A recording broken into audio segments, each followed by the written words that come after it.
পইড়াই আমার জান্না বসে যায় রে। পিঠা চোরা রে,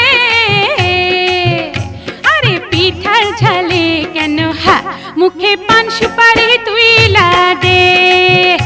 আরে কেমন তোমার বাহাদুরি খবর গেছি পাইয়া, একটা পিঠা খাইয়া তুমি গেছো কাহিল হইয়া। আপা পিঠা রে